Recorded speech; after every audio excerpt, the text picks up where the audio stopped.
Thank you all for being here tonight. My name's Schwaegerle. I'm a real estate broker, an associate at Keller Williams, and a real estate investor. And Ben and I started this group about 3 years ago now. And the purpose of the SLO Real Estate Investor Meetup is to encourage and inspire people to take action to invest in real estate and achieve their goals. And you can literally hit financial freedom through investing in real estate like no other asset class out there. So we're super passionate about real estate investing, and that's why we put these on once a month, and we have a panel every time or a guest speaker share about different facets of the real estate investing industry. So that's a little bit about the group and why we're all here today. Yep, so we're super excited about our panel tonight. I have the pleasure, Owen and I both have the pleasure of working with these lovely women at Keller Williams.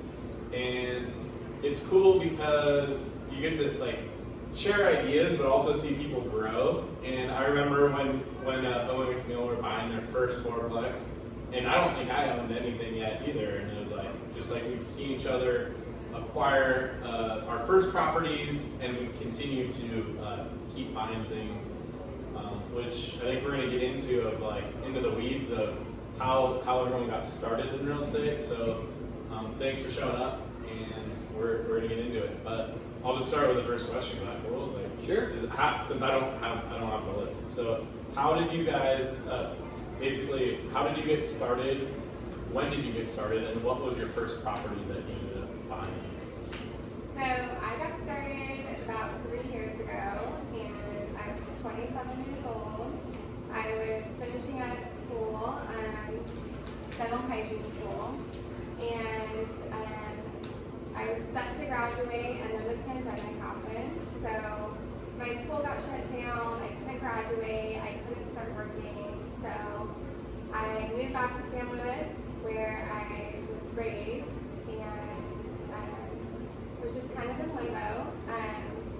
Didn't own any real estate.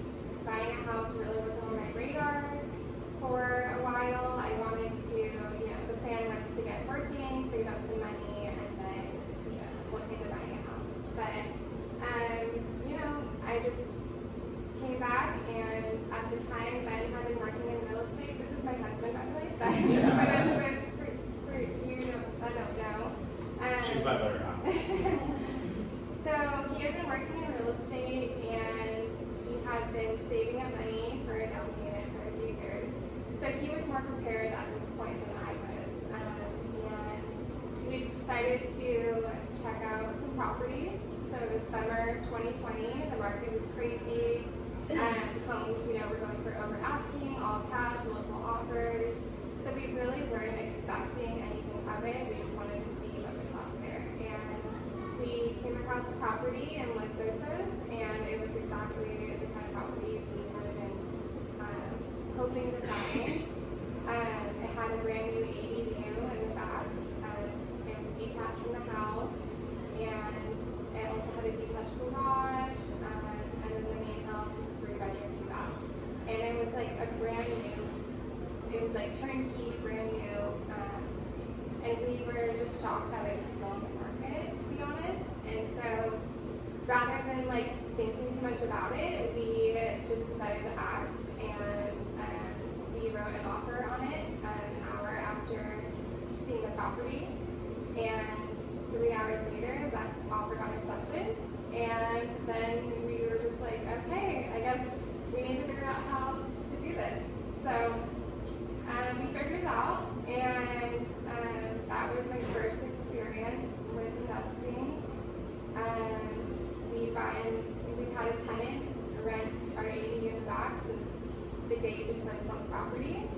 So it was pretty cool getting a rent check, the day that you close on the property before you even make your first mortgage payment. You're already receiving income. And so I'm this is awesome. How, let's just keep going. So, that's how I got started, and now I've bought a property with Ben every year since. So, now I own 4 properties, income-producing properties on the Social Coast. Sweet. Yeah. So when did you get started? I bought my first house in 1985. I was 21 years old when Dad built my house in Pismo Beach. I didn't know what an escrow was or anything else. They put together private financing with R. Baker Construction. And I was making $1,200 a month, and my mortgage was $907. Wow. I had 2 roommates. Take me back. Then in let's see, that was in 1985. In 1987, I got my real estate license and started selling real estate. I had no idea what I was doing, but that's when I started selling real estate. It was in 1987. I started building spec houses when I was 25 and pregnant. I was pregnant with the first one. The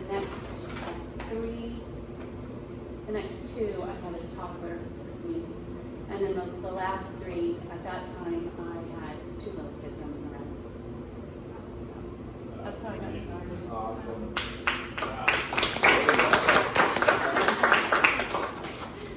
My name's Camille. I haven't met a lot of you yet. This is my amazing husband, Owen, and we have a baby. So usually I'm at the house with the baby during this time. So I'm happy to finally be here by myself. Thank you to my parents for with them tonight. So anyway, it's so nice to meet you all. I am a realtor, like Ben said, at Keller Williams. Owen and I have our own team, which has been so much fun working together. And then we've been investing pretty much right away. And so our first deal, it kind of was a process, right? So we got married. We met at Cal Poly. I graduated college, and 8 days later we got married. So we got married at the end of June, wanted a June wedding, my lease was ending. I'm like, oh, we gotta get married. And so we got married, and it was wonderful. And anyway, 3 months later, we took Dave Ramsey's Financial Peace University class. Have you guys heard of Dave Ramsey before? Yes. Yeah. Has anyone taken his FPU class? Yeah. It's great. We've taken it twice. And that was the best thing we did to just get started. So we took Financial Peace University. I had student loan debt, so we just said, you know what? We're doing the Dave Ramsey. We're eating beans and rice and driving our Toyotas everywhere till they run into the ground. So we paid off my student loan debt in 11 months, and then we were like, okay, we're debt free. This is a good footing. We can then start saving for a house and get through all the other baby steps. So that was the big ticket we needed to do first. And then I started listening to Set for Life. Have you heard of the book Set for Life by Scott Trench?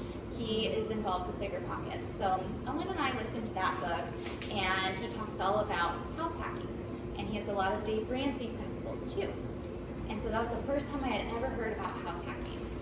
And I'm like, oh, but we just got married. Don't we want a yard and a space, and we can have friends over and have it be more comfortable than our 1-bedroom little 600 square foot apartment?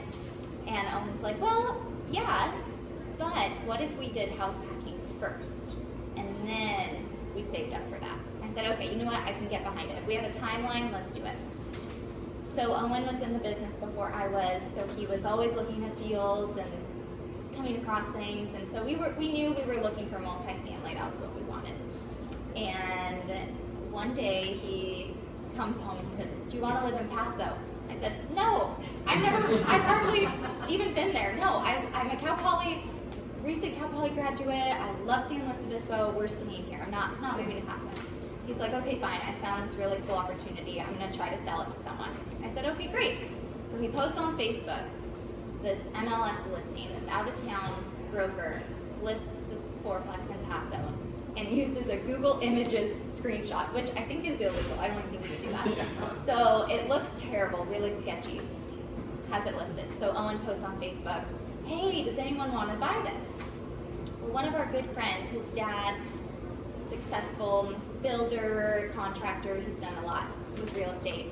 And he calls Owen and he says, Owen, you need to buy this. I ran the numbers for you. You and Camille need to buy this.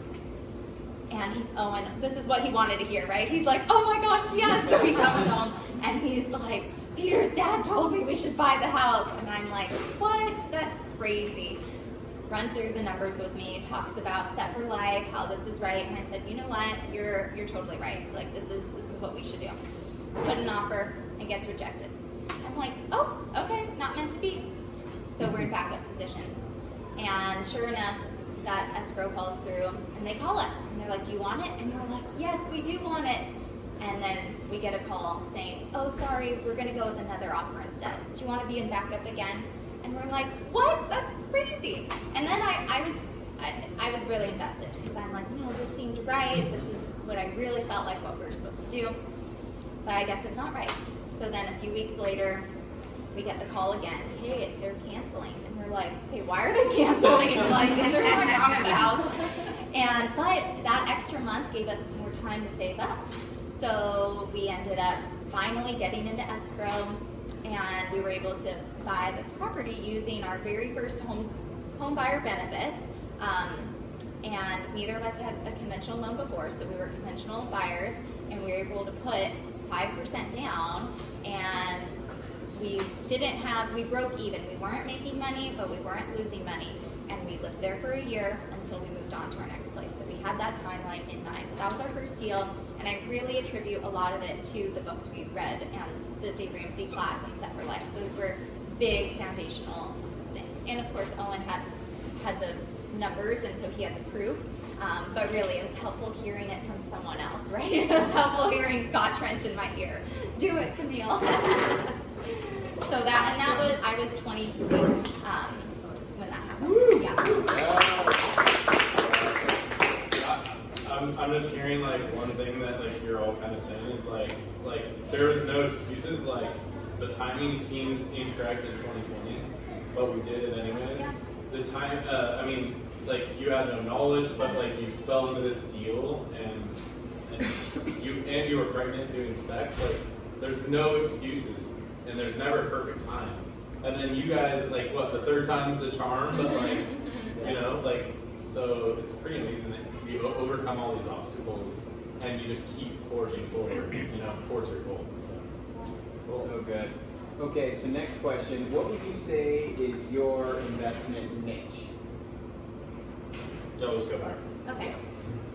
I'd say residential multifamily. That's pretty much all we've done and what we know, and everyone needs a house to live in. Yeah, residential, multifamily units. Yeah, same thing. Small multifamily. We do a lot of triplexes, fourplexes. Ben's done some larger apartment complexes on his own, but small multifamily and add-on properties. So properties that are distressed, or if it just needs some improvement that we can add the value to enforce appreciation to get the rents to market value. What is one pro tip you wish you knew when you got started, or what's just something? Yeah, what's something that you know? I would say that passive cash flow is a term that you hear often in this industry, and I wish I would have known that it doesn't always mean passive. It's taken a lot of work, and I manage our properties, so it's definitely a job that I work very hard on each and every day. Some days more than others, but we work on our rentals every single day, and it's a lot of money out before you ever receive any positive cash flow. So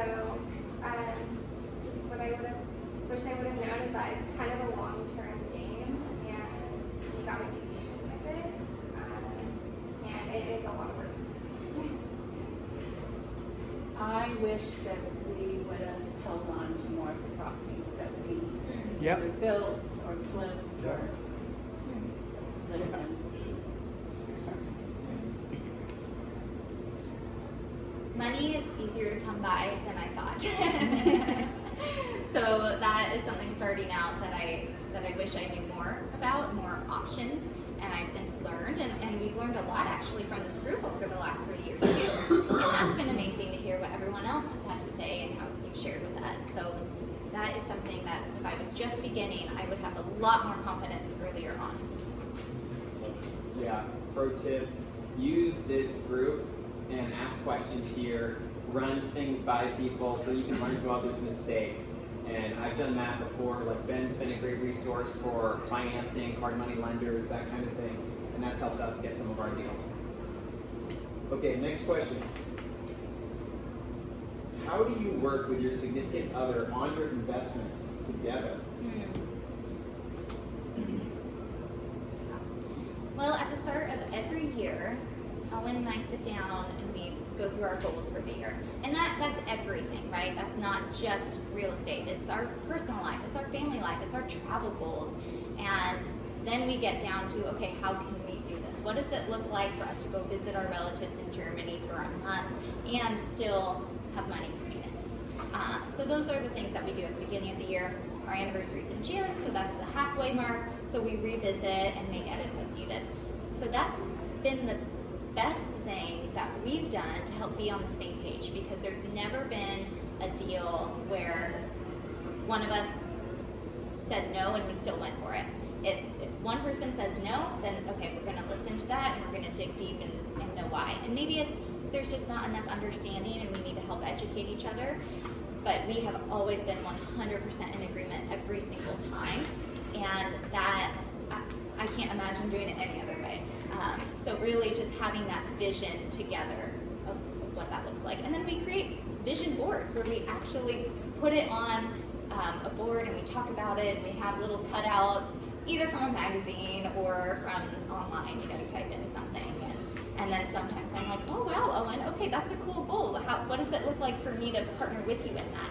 And then he'll do the same for me, like, oh, I didn't know that was a goal of yours. Okay, let's talk about it. So that has been how we've worked together on our investments, has been dreaming together, vision together, and then doing what we can to make that a reality. And that also comes down to managing, because we self-manage too, like Lindsay and Ben, and we need to make sure we're on the same page with our management style. So that way if a resident calls and gets me on the phone, I'm going to say the same thing that validates what Owen already said, or vice versa. So that's how we've really just established that, is like over communication, but just sharing that vision. Should we waive the late fee this month?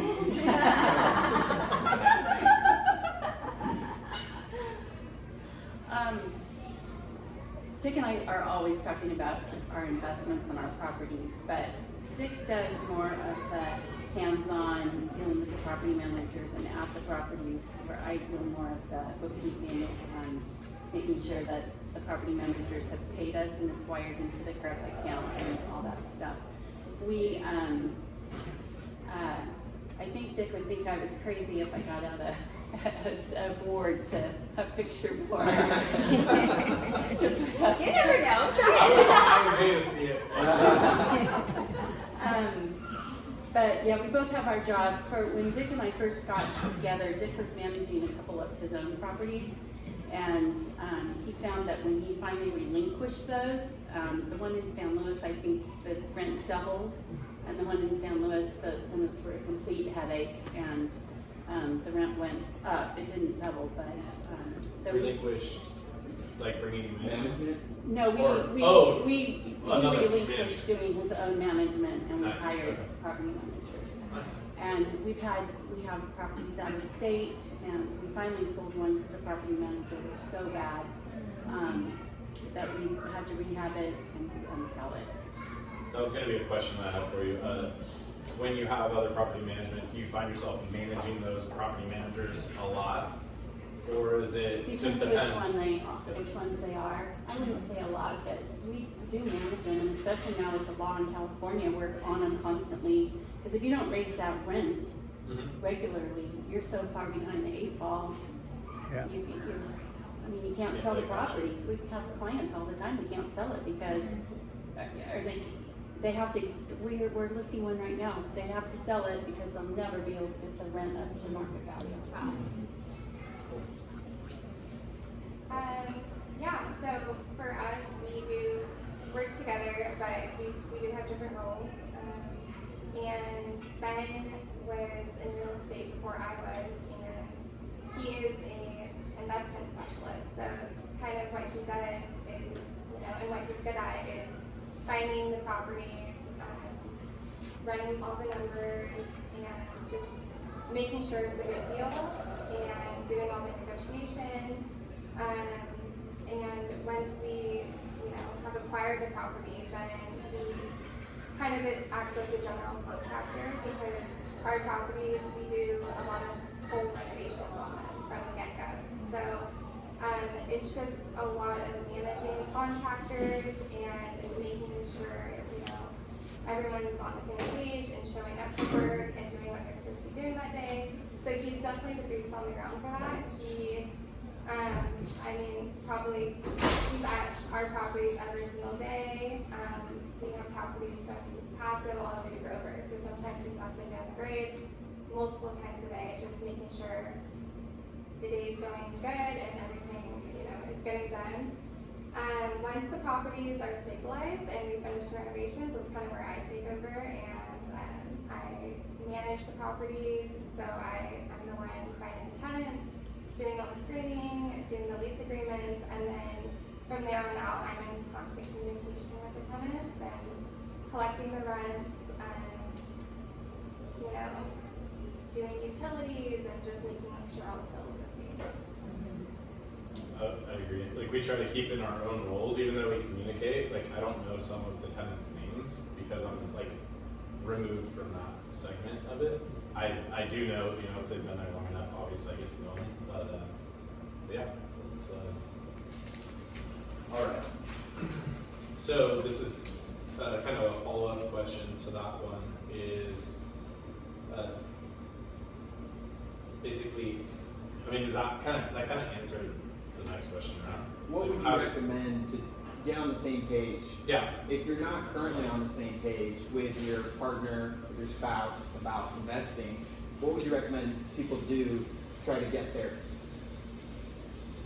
I would say just connecting with other couples who are investing and just expressing your doubts about it and just seeing what they say and their experiences with it, because I feel like at first I was a little fearful getting into investing. I didn't come from a family that invested in real estate.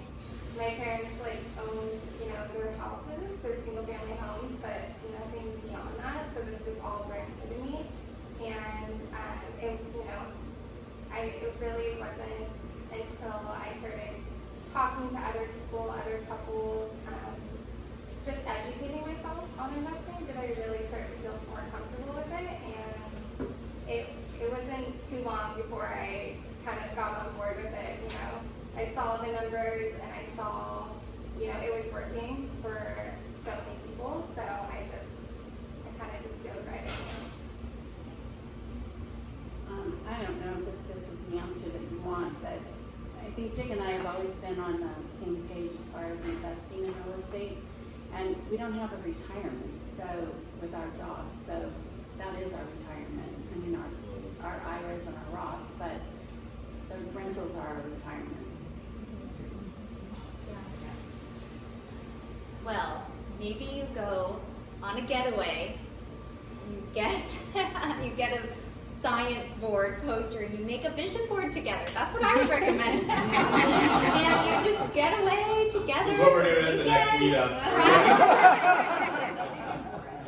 No, but really, it sounds silly and it sounds so rudimentary, but it really is so valuable, because there were things that I didn't even know were important to Owen until I saw them on his board. And he's like, yeah, this activity helped it come out. So we've been doing it for probably 4 years now since. Mm-hmm. And that has been so good. And it helps to see it every day. You wake up and you see your vision board and you're like, oh yeah, how am I going to reach that goal? This is what we need to do today.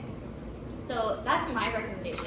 I also love, and I want to echo what both Lindsay and Arlene said about staying in your lanes. And really knowing your spouse's strength and knowing your strength and uplifting them in that. Because there are times where I'm like, oh my gosh, Owen, I'm so grateful it's you handling this conversation right now, because that is not for me.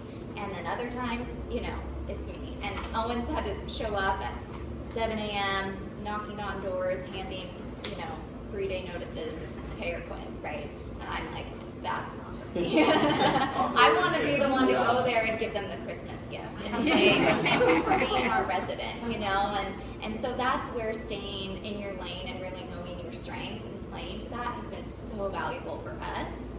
So that's what I'd recommend to you. On your vision board night, your dream weekend, talk about what your preferred strengths are when it comes to investing.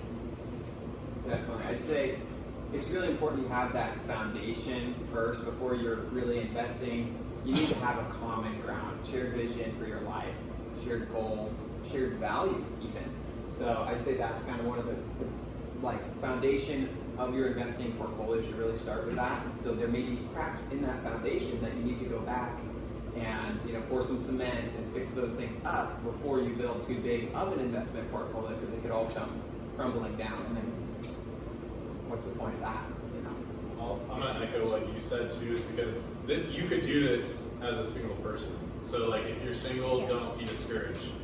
But I flipped houses by myself, and it's much more fun with a teammate. When it's a team sport, you guys are sharing ideas, walking properties together. They might catch something that you don't catch. I one of her strengths is setting rents. I always undervalue my rents because I'm conservative. She's always like, you can get this number. I'm like, you'd have to be crazy to pay that amount. And she's like, I already have 4 applications right here. And I'm like, okay, I'll just shut up.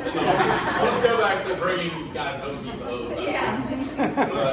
So I would say just so much more fun with someone by your side.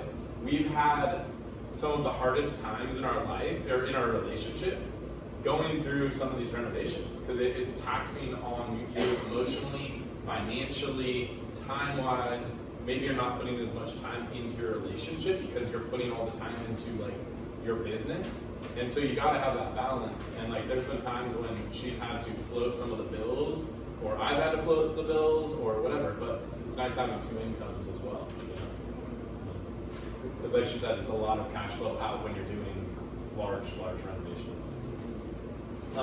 Okay, so are we back to, let's see, Number 6. Okay, how do you think your investments will help your family? I love this one, because that's a big part about why we invest. We don't have kids yet, but we're, our plan was to try to set ourselves up for when we do have a family. And,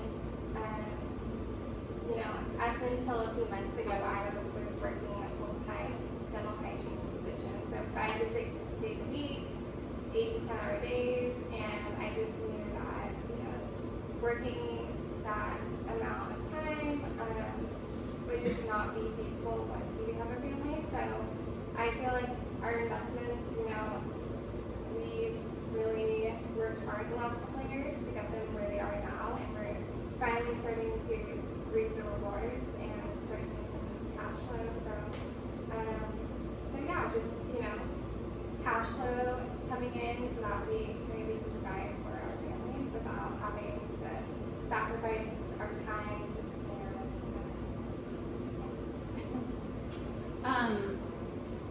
Well, for us, it's a means to be able to retire, and if in fact we decide to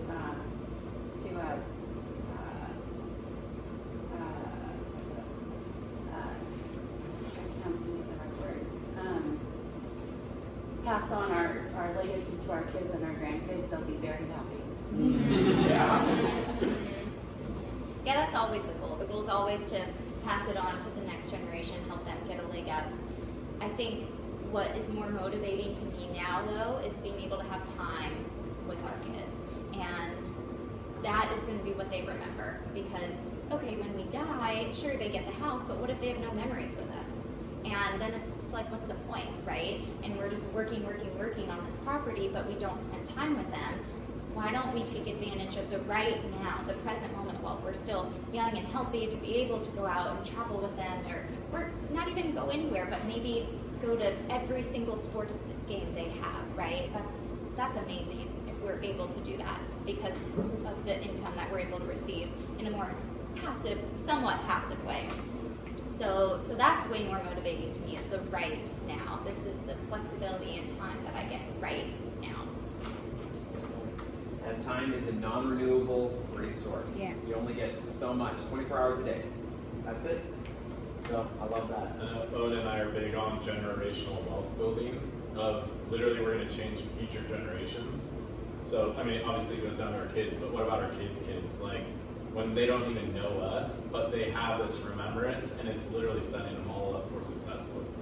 And then Brandon Turner buying, I love this idea, is he bought his daughter when she was born on a triplex, put it on a 15-year note, so by the time she turned 18, she basically inherited that, and that was kind of her, College fund. College fund, yeah. She could do with it as she wished, but it's some cash flow in her pocket. It could pay for college. It could do whatever, or maybe teach her how to invest, and then she becomes an investor. But Totally. I don't know if everyone wants to get on that boat, so just you guys. Okay, so all you ladies are super busy, full-time real estate professionals, investors, family, social life, social networks, fitness.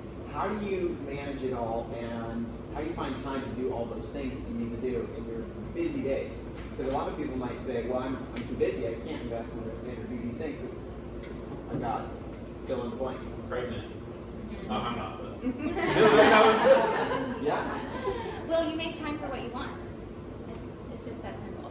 If you want to go do your workout, I'm not a morning person, but I go to my workout class at 6 on Monday, Wednesday, Friday. And Owen does his workout Tuesday, Thursday. And we can't go the same day anymore because we have a baby. He's going to be home with the baby. And that dawned on me at like 2 months. I'm like, wait, we can't go on the same day. What am I thinking? Cancel my class, So it's really, that's what it is. You make time for what you want.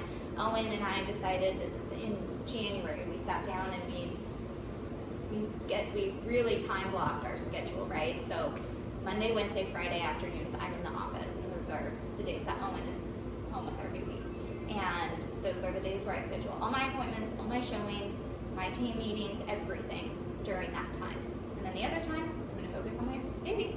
And he needs parents who are intentional starting now, so that way it's just easy by the time he's 5, 6, 7 and remembers. So Owen is also not working as many hours as we used to because we chose, hey, if we're going to have a baby, we're going to take care of him.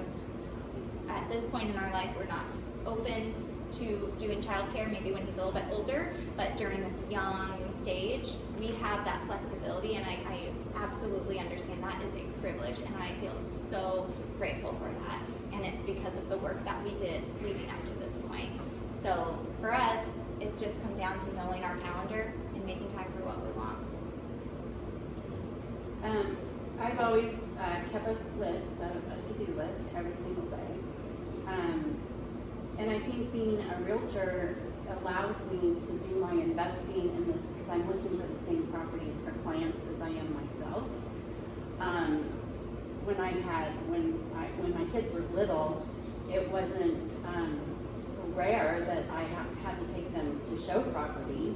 I remember showing property to a man around this couple in Oceano, and the man sat in the back seat and held my baby, not in the car seat, because we were in and out of so many houses, and I was like, oh my gosh, it was horrible. But when I had my kids, I didn't have a participant partner like both of you ladies have. So you're very lucky. We are. Yeah, I agree with Camille, and you make time for what's important. And I was working a full-time dental hygiene job from 7 to 5 every day, sometimes 6 days a week. So I would wake up at 4 a.m. and get on my laptop and reply back to tenants or pay the utilities utility bills or the bookkeeping, and I would get off work and I would, just keep doing some more. And I just had to fit it in with my schedule. I knew it was a temporary thing. I knew I just had to, work really hard for a short amount of time, and that pretty soon these rentals were going to start paying me back, and they happened. And I was able to cut back from my dental hygiene job a couple months ago, and I'm full-time property manager, full-time investor now, and my rental income has replaced my salary from my W-2 job. So, yeah, it's amazing. Yes.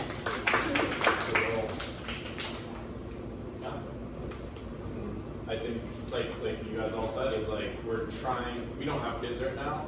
Obviously, we want to have kids eventually, but we're trying to set up the business right now so it's fully functioning, so that it will allow us more time and the flexibility and financial freedom that will give us. So let's see here.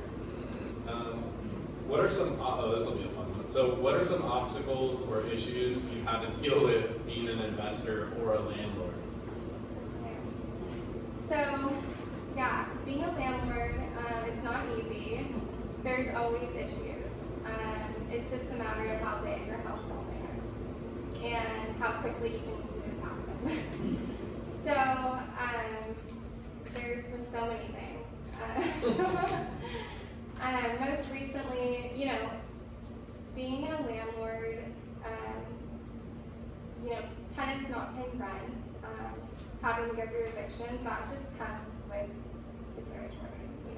If you own a certain amount of rentals, that's just going to happen, and you need to expect those issues to happen, and just be prepared for them. So yeah, we have had tenants not pay rent for multiple months. We haven't gone through a eviction, but we've come very close. So yeah, we've had tenants basically destroy our brand new renovated units, 6 months after moving in. But that's, that's kind of, for all the tenants we have, that happens very rarely. So most of the tenants are great, and they're there for an extended period of time, and and we don't hear from them, and it's all good. But yeah, I guess it's just being a landlord, you will get tenants that are not ideal, and it's just how you can work through that and move on, and just continue what you're doing. There's always some rotten apples in every Yeah.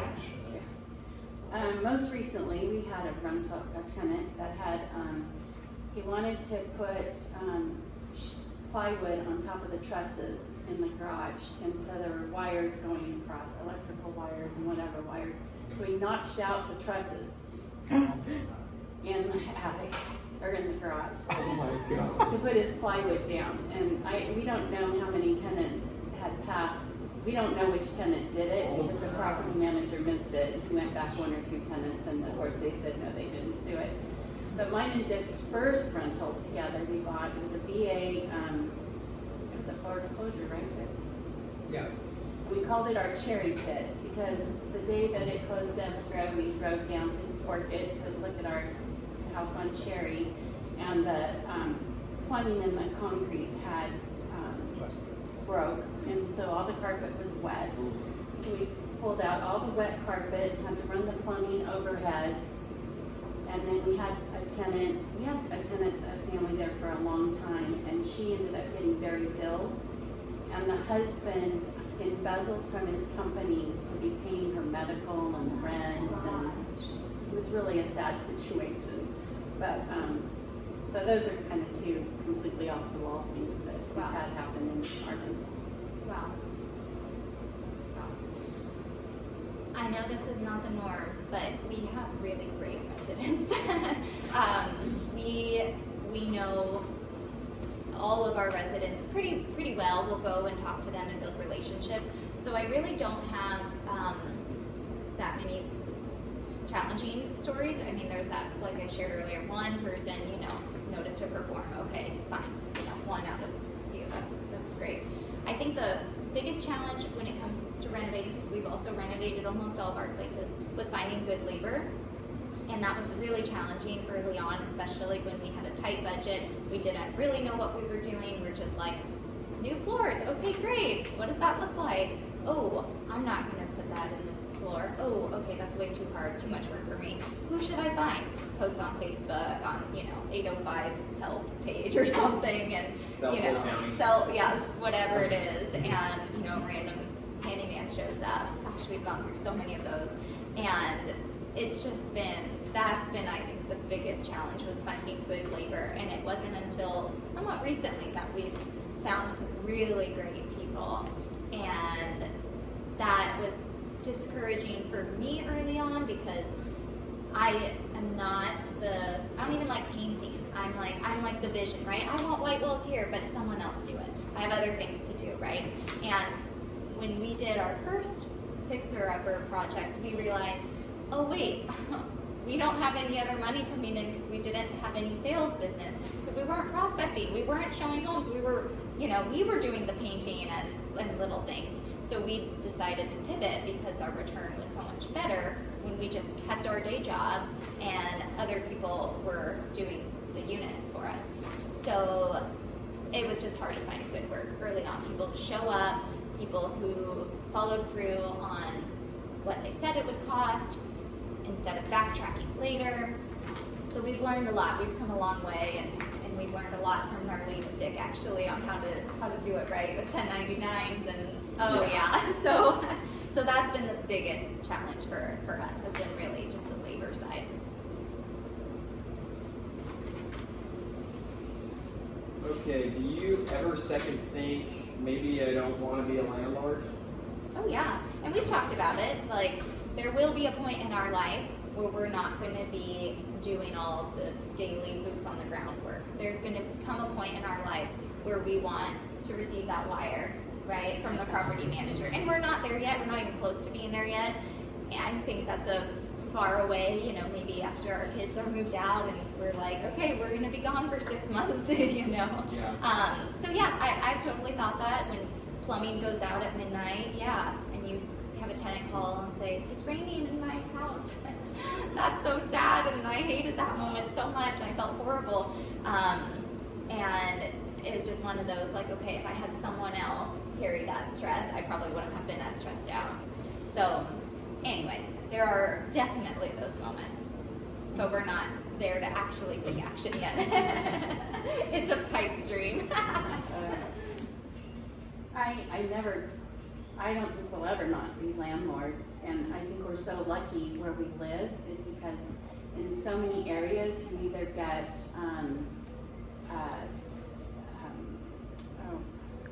appreciation or you get higher rents, and where we live we get both. And so I think it's a great, I don't ever see us selling our rentals. Yeah, right now, I really enjoy, we both really enjoy being hands-on with the rentals. And so, but yeah, we do have goals to keep scaling our business and keep buying more and more rentals, possibly even larger complexes. So I know at a certain point, we might have to, hire someone to manage some of our assets. But yeah, for our properties that we own around us locally, we for the most part enjoy, being hands-on, and I think it's just been good for us to really get an understanding of all the work that goes into it before we just hire someone else to do that job. I think good that we have a good understanding of, the day-to-day and what it's like, so that way when the time comes for us to hire someone, we can kind of, phase that over quickly. I didn't go to Cal Poly, but I think learn by doing is like one of the best slogans ever. Like, I've always represented that even before I knew that slogan, is like, you have to start at the bottom and learn everything, and then you can hire for that, replace yourself, teach others how to do that properly. And then I think this is like that's why I wrote that question, is it's kind of a joke, we'll look at each other, like we'll get a text message, it'll be like a photo, like recently a photo of someone's sewage and it was running down the wall because something broke in this 1930s building. And, you know, it's not, I didn't know that the plumbing was out. And we look over and laugh at each other and we're like, well, are you sure you still want to be a landlord? It's like, yeah. And so a plumber, get him out there within an hour, it's fixed. But like, because we don't want to be slumlords, like we put lots of money into our properties and make them very nice. But I think it is always a running joke, like you know, it's like, oh my God, do we still want to do this? Like a midnight text, you know, or you wake up to that problem, and you just have to be really good at solving problems. And you know, I don't get stressed when I get a text like that. It's like, okay, well, call the right guy and he'll take care of it. Okay, so it's often said that real estate investing is a male-dominated industry. What do you say about that? I think it has traditionally been a male-dominated industry, just like a lot of other business sectors. But I think times are definitely changing, and you know, women are starting to connect with other women who are doing it, and there's so much education out there. You know, social media, meetup groups. So yeah, I think you know, women are realizing that they can invest. You know, sometimes even better than the men, and you know, add their own feminine touch to it, whether it's through design. You know, there's very successful women flipping homes, and yeah, so I think times are definitely changing. Really good to see. I say BS. I mean, I bought my first house in '85. I was 21, and I've been buying investment properties since I was 24, 25, and building houses.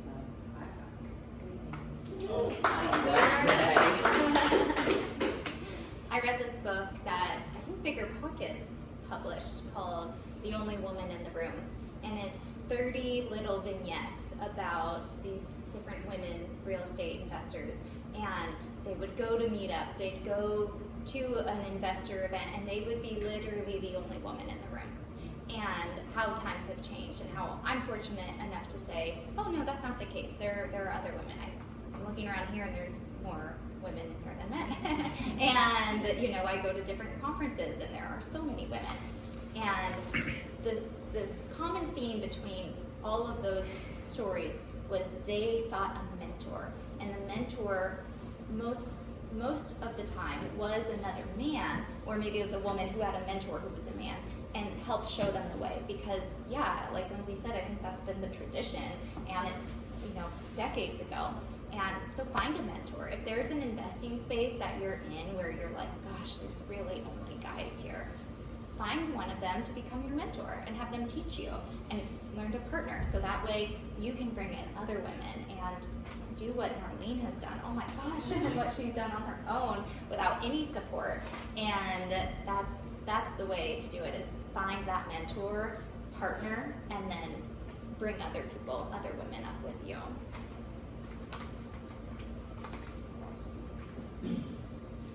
What criteria do you look for in a good investment property? Anything that has value, we can add to it. You know, whatever we can do to add value, fix it up. If we're getting in on a good buy, okay, great. What value can we add to bring it up? Well, this is kind of a superstition, but when we bought houses at the sale, when we bought houses to flip, I find a change and in the house. It's awesome. Or walking to the sale. Money. Change? Money. Coins. Yeah. And this house that we're doing right now in Los Osos, I still find change, and we're halfway through the remodel. I probably found like $5 or $6 in You gotta pay the mortgage somehow. And when I walk to the sale, I'd find a penny or a nickel, and I'd be like, I'm gonna get lucky today, I'm gonna buy one. Let's It go. was the craziest thing. That's awesome. So anyways, I'm not superstitious, but I am kind of superstitious about that. Dick really wanted the Los Osos one, and I was kind of dragging my feet, and I kept finding money, and I said, well, I guess it's gonna be okay. But in all honesty, you know, we just make sure the numbers work. Plus, we get a commission on the buy and the sale. You know, so Double win. That's a good thing being Yep. a realtor. It's a double win. Yeah, so kind of same as Camille, value add properties. So distressed properties, properties that, if you renovate, you can force appreciation and raise the rents up to market value. So that's kind of what we seek, and mostly multifamily. Or properties that, like our last property we just bought in Paso Robles, it actually was a single family property but with a detached garage. So we seek out those kinds of properties that it's easy to convert a garage into an additional unit.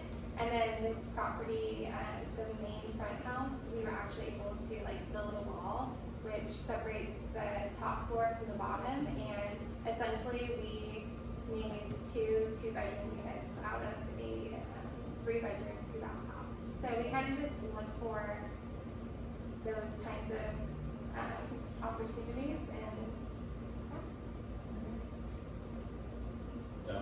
I would just, I agree with what she said. What How kind do you of, add? I got a question. What kind of platform do you use to find those properties? That was on the MLS. I bought. Get out. Yeah, I bought 1, 2, 3, 5 properties on the MLS. So Wow. that's what I love proving. I don't know, what would you call it? Like The gurus. well, no, just beliefs that this Oh, can't be done. limiting. Like Right. believe, you can't find a deal on the MLS. Well, I bought 5 on the MLS. Yeah. And some of my best deals. Literally, we had a deal that we made $1 million in equity in 1 year, and it was on the MLS. Wow. A lot of work, but we did it. And then also, people say you can't cash flow in California or on the Central Coast. Well, are all of our properties cash flowing? Yeah. Yeah. So don't listen to the naysayers, because normally those people probably don't even own Yeah. a property. So that's all. why it's so important to sit down with somebody who's actually doing this and make a plan. And okay, if you're really trying to invest here, well, let's get together. Let's look at what's happening. Let's look for deals that other people aren't seeing value in, like splitting a house into 2 units. Most people don't think that way. A garage conversion to ADU, that's a huge value add. And in California, it's so easy to get ADUs approved. Who was at the last mixer and heard about how amazing and easy it is to do the ADUs? If you weren't there, go back, watch the YouTube video, and just take it in, because it's incredible. Yeah. So the MLS, I'm taking you back to the MLS. Yep. So are you a real estate agent? Is that how you got access to the MLS? Yeah. We're Yeah, all I mean, realtors. we're actually all realtors, Oh, so okay. obviously any of us could set you up with it. Alright. But it's not even just I've sent this to multiple investors that I work that want to buy deals. They weren't interested. yeah, I was like, we wow. we really weren't looking for a property. So When we stumbled across this last one in Paso a couple months ago, and we showed it to our clients, and we showed them the potential, and no one wanted it, and we saw the numbers, and they made sense, and so rather than just let it go, we just decided to buy it ourselves. And I have a good knack for seeing the best use for a property. So I walk in, see exactly, it has a private entrance to the upstairs with another side where you can put a kitchen and private areas. So it's also on an R2 lot, very large, 50,000 square feet R2 lot, so there is potential to build additional units in the future. So we just saw so much potential, and yeah. But anyways, okay, so so how do you come up with money for down payments? This is a great question. I was just about to ask that. You all have $1 million bucks. No, I just gave an example of that if I had $1 million today, I would buy a property and I'd be out of money tomorrow. So I'd be exactly where most people are. I started with no money. I do it constantly. So where do you start? Where do you get your down payment? Well, I guess where I started with my primary residence. So with that property, actually, Ben, we partnered together. Ben came up with the money for the down payment for that, and I actually qualified for the loan based on the job that I had. So we partnered together on that, and then I started working full time and just saving as much money as I could through my W-2 job, because I knew I wanted to buy another property. So I saved up money, and again, I partnered with him. So I came up with 50%, he came up with 50%, and we bought our next property. From there, we renovated the property, added value to it, and were able to get the rent up. Then we refinanced out of The BRRRR strategy, which Yeah. was easier to do when the rates were low. So we refinanced, the property got reappraised for, a lot more than we bought it for, because we forced some appreciation and equity into it. So, so then we, followed the BRRRR strategy, and we did a cash out refinance. So we were able to pull 75% of the equity that was in the property. Not 75% of the equity, but loan to value. Yeah. So basically, you have to keep 25% equity in the deal, and then you can take that 75% and subtract what you owe, and then you get a balance. So basically, what we like to do is pull most of our money out, our investment money back out of the property, and then go do it again, and then go do it again. And that's called Bears. It's called BRRRR, so it stands for this It's is Owen's favorite thing. Buy, rehab, rent out, refinance, repeat. BRRRR. Yeah, but it's easier to do in a refinance when you do want to refinance at a lower rate. But when the rates, so when we do buy with hard money loans, though, when you have a 10% rate, an 8% rate, a 12% rate, you're going to want to refinance into something lower than that, right? So it always makes sense, but. Yeah, so we refinanced, we got most of our money back, and then I just knew I wanted to just keep doing it. So I kept working, and I used that money from the refinance to purchase my next property. Like sometimes, family and friends, that's what I always say, like family and friends, Yeah. those are the people that you know, like, and trust, hopefully, and they're going to be investing with you, hopefully maybe they want to return to, or something like that, but anyways. I think down to your question, there was, I don't know if it's still this way, but you can only have 10 real estate loans. 10 loans. That's Conventional. loans. Yeah. 10 conventional, not hard money. So we were in a pickle for a while where we couldn't buy, but we've since paid most of those off. So we save, to get more money for our down payments, we save, I'd say 90% of our rental income and a good chunk of our real estate income for the next opportunity. Yeah, we save up money too. We have a house fund. We do the Dave Ramsey strategy, right, where you have all these sub accounts. So we have this one account called house fund. And we've also done a HELOC. We've taken advantage of HELOCs. And that's when you get a line of credit on your house that you're currently living in, and it's good for 10 years. So we did it on the house we lived in before our current house, and we still have that line of credit open for the next 8-7 years. So we're still using that money, and in theory, we could get a HELOC on our current house too, and then we'd have 2 lines of credit. But we're not doing that. So that's one strategy if you are currently living in your house. Instead of doing a full cash out refi, because you probably have a really good interest rate now, you can do a HELOC. SLO has great HELOCs, so I recommend them. And then we've also done cash out refinance as well, and that's helped. But we primarily just save up and we've only done stuff us for our family. We haven't done any partnerships. Ben and Lindsay have had great success with partnerships. We haven't tried that yet. We've actually had HELOCs on 2 rental properties as the primary loan because we had 10 real estate loans. And then the interest rate got so high, Community Bank of Santa Maria, she said, you've got to get permanent financing on these. So we paid off a couple so that we could get rid of HELOCs. To add to that is I think if I look back over all the properties, I haven't spent over $125,000 for down payment on any of them. I don't think. Even on our $1.9 million place, I went in with 2 partners, so we all brought in around 120. So when you partner with people, you can break that spread, right? So it's 50-50, and we can come up with $100,000. Well, it's a lot easier coming up with $50,000 than it is $100,000 by yourself. So do that. If you need 3 or 4 partners, do that. just get a slice of the pie. It's better than no pie at all. And then also family and friends, like, you know, my dad's rate for money is a really cheap 0. So I love, like, you know, getting a loan from him, and then I can be like, here you go. That's awesome. It's like the Federal Reserve. I know. It's like you go and ask Bottomless for supply. money. Yeah. Nice. 0, here you go. So we're at 10 minutes left till 7:30, so I'm gonna pass this around. If you haven't signed in yet, please go ahead and do so we can invite you to the next month's mixer. And so keep it snippy on these questions here. What have you learned since you began your investment career?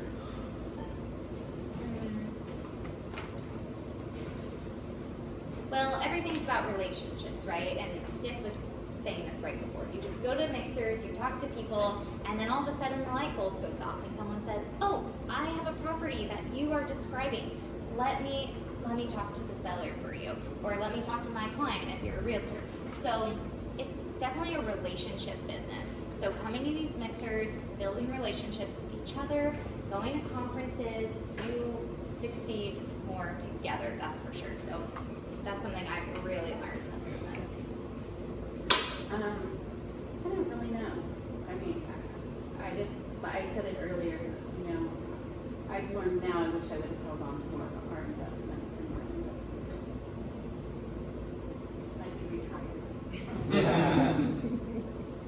That's what every flipper says, right? It's like, just, I wish I would have all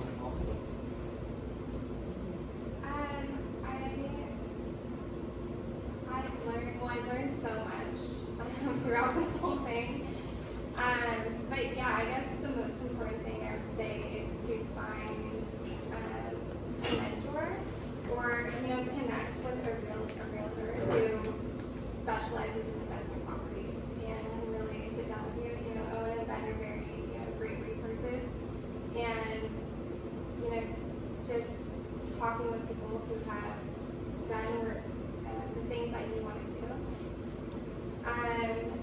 But then also, like I said previously, like real estate investing, at least how we do it, when we buy and hold real estate, not flipping real estate, it's a long-term investment. So, you don't expect to get rich off one property, or don't expect to, get rich the day you close the property. It takes a long time, and it's been years.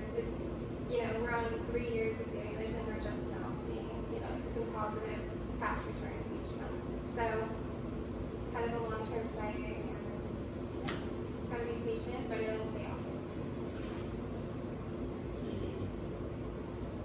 What advice can you give a single mom or beginning investor who wants to get started with their first investment? I guess just finding a mentor, and I guess the same answer as my last question, connecting with a realtor or who specializes in investment properties, and having them walk you through everything, going over the numbers with you, and just walking you through each step.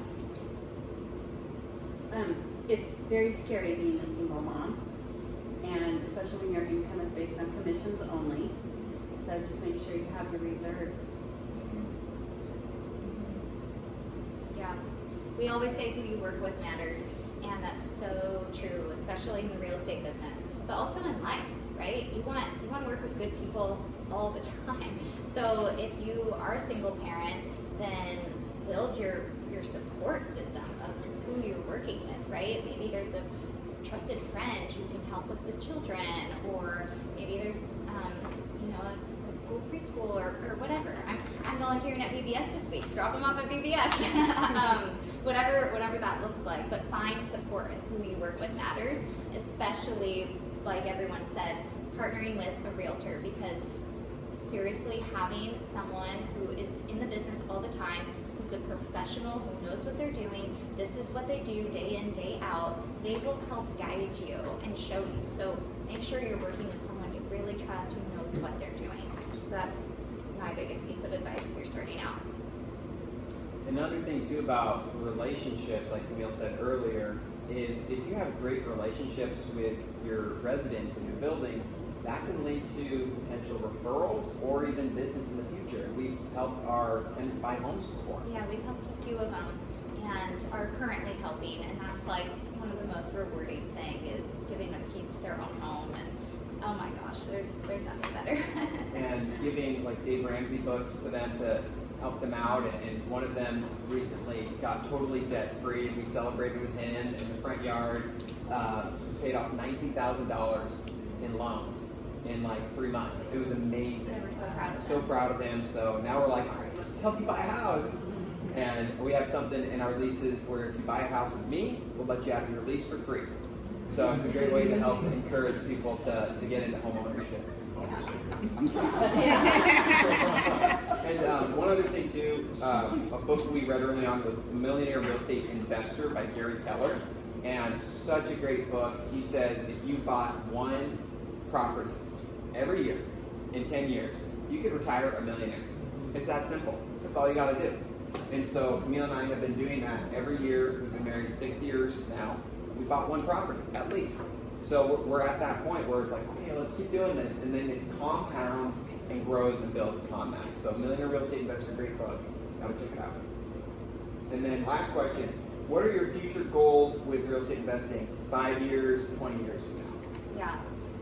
The biggest goal would really be to have more investment income than active income. Yes. To pay off one of our rentals that we have in Tennessee, to flip probably, I don't know, I'd love to do 4 a year. And in 20 years, I'll be 79, so I will just be living off the income. Yeah, that's right. Yeah, and I guess, you know,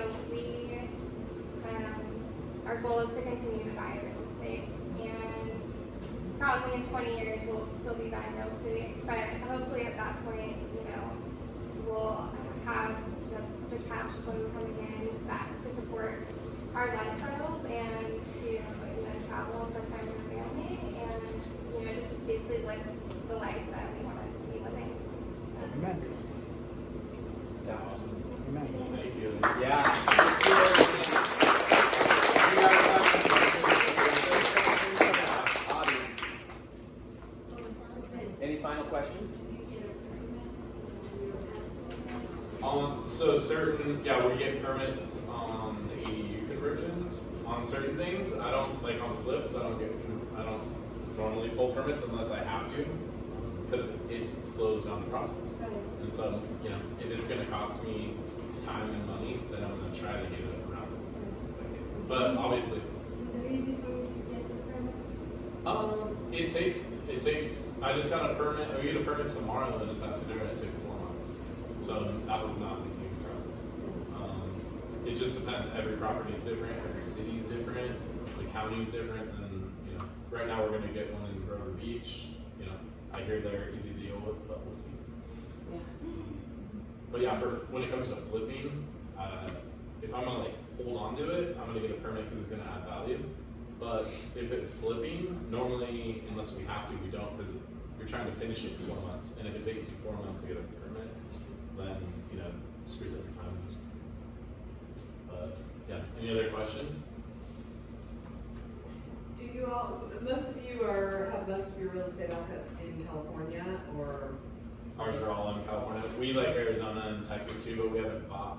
I've bought in Arizona, but I don't have it holding. We have Hawaii, Arizona, Tennessee, and we've sold out of South Carolina. Do you find that having investments in those other markets is better tax-wise, or? It's all in your property manager. Okay. If you don't have a good one, you're in trouble. So you have to have a good property manager. Why do you want to get out of state property? Why? When we bought those, we couldn't afford private properties in California. It's on purpose. Sight unseen. All of them we bought sight unseen. Laura? Oh, Camille, I was curious, you mentioned HELOCs. I'm not as familiar with those. I this, but do the rates stay the same, or they change over They're time? adjustable. Okay. Yeah. Over the 10 years that it's open? Well, Like 5, however, 7. yeah. So for us, we used our HELOC, but we had a small amount, right? We only had 60,000 on one place, and we used all of it, and then we paid it back in 6 months, I think. It was But like it's under a a short year. amount, under a year, and we only ended up paying $1,200 in interest, and it was like the cheapest So cheap. 60,000 you could ever get. Wait a minute, Yeah. what? We gotta So, do this more often. Because we paid it down fast. That was our goal, And right? the rates were lower we're at like that dead time. snowball people, right? Yeah, Now way that's lower. true. That's true. That was last year. But they're amortized differently though, right? Is it interest only? Is that why Yes, the so payments interest That's only right. on the Yeah. payments. So you Yeah. can keep your principal balance there, and then Yeah. at 10 years, it converts over To a into regular. like a 15-year, and then you pay it down. So you're not allowed to pay just the, No, do you you pay you any can pay principal? You pay early. any- yep. You pay principal Yep. back There's quickly. no prepayment penalty. No prepayment Yeah. penalty. It's like, Yeah. oh my gosh, this is such cheap money But compared when you to. make a payment, like you literally can use that money within minutes again. Yeah. Like that's kind of dangerous That's too. cool. It is Right, dangerous, right. so Yeah. you gotta be careful. Yeah, it like, transfers immediately. It's like funds Yeah. available now. I'm like, Like, great, so here's the check. You know, let's go. but Another one. yeah. Yeah. So it's my understanding, maybe things have changed or different, but we had to be living in the house and prove we lived in that house in order to get the HELOC, and we haven't updated our bank that we have moved because we still have this line of credit, and until we move out or finish paying that, because we've used it again since, pay that back, then. So if you move in midway of having that, like, you can't use it anymore? Well, No, say you can did have buy it. If you, as long as you are living there by the time you're, at least for us, I don't know, this has been the situation we've had. Sign the paperwork, we're living there, we have the HELOC on our house, we moved, I think, a year later, so we had no intention really of moving it, kind of Yeah. happened So fast. when you say you moved a year later, did you sold it or No, we you kept it. rented it? Yeah, Rented it. Oh, Yeah. okay, yeah. yeah, we haven't It's sold usually- anything. And You there's, can get them on rentals you too. can get real estate relocks instead of HELOCs. They're the same thing, but for rental property, and they have higher rates. So the benefit of a HELOC is you get that lower rate because a primary residence is less risk than a rental property. Right, and so now it's a rental property, that was a good clarification, so now we have it still, we have the property, it's a rental, and we have the HELOC because it used to be our primary residence. So we're still tapping into that. Does that make sense? Yeah. Yeah. At Community Bank of Santa Maria, we had two HELOCs. There was no first. The HELOC was the first, and it was a HELOC, and but the interest rates were way lower than they are now. Mm-hmm. Was that adjustable? Mm-hmm. Yeah. Okay. You can get them They're all fixed too, adjustable. right? I thought. Not a I don't know. HELOC Mine fix. I haven't says heard of a it's fixed been- HELOC. They probably exist. Somebody's probably doing them, but I don't know who. And And you can also just that's why we use hard money loans, is because it's a smaller down payment, so we don't need to put 20% down like you would for a traditional loan. And it allows us to leverage more. So if I put 10% down on a hard money loan, then I can buy twice as many houses as normal investors can. so if you own a primary residence right now, and you're like, I want to invest in real estate more. How can I do it? Look into getting a HELOC so you can tap into your equity at low cost, and then you can use that as your down payment. Yeah, or you partner with someone who has the down payment, you go find the property, and bam, you bring something to the table. You don't need money. Like a great partnership, you're bringing something to the table that the other person doesn't have, right? So it's the knowledge, it's the time, it's the sweat equity, and then someone else has the money, or maybe you both have the 50-50 money, and you're both gonna swing hammers. But the way that we do it now is I structure it differently. I just, hey, I'm really good at finding deals and managing renovations and general contracting and all that, and so I can running numbers. So I know if it's a deal, and then I can bring in partners that'll back me with the finances. So, but yeah, I think everyone's got their own. That's what's so cool, is you can be creative and do whatever you want and whatever works. And if you guys aren't already on our Facebook page for the SLO Real Estate Investor Meetup, join the group, get on there. We're posting deals, we're posting things we come across, and let's really get that thing going where we're communicating with each other more often so we can be helping each other. Yeah. Now, if you're looking for partners, loans, you have a deal that you want to sell. Also, to get quick cash, if you're not making tons of money, start wholesaling deals. Find a deal and wholesale it. You get it under contract, and you sell that paper contract to someone else, and they will give you whatever it's worth. Mm-hmm. It's an easy way of flipping. Thank you for having me. All right, Yeah, everybody. thank you so much.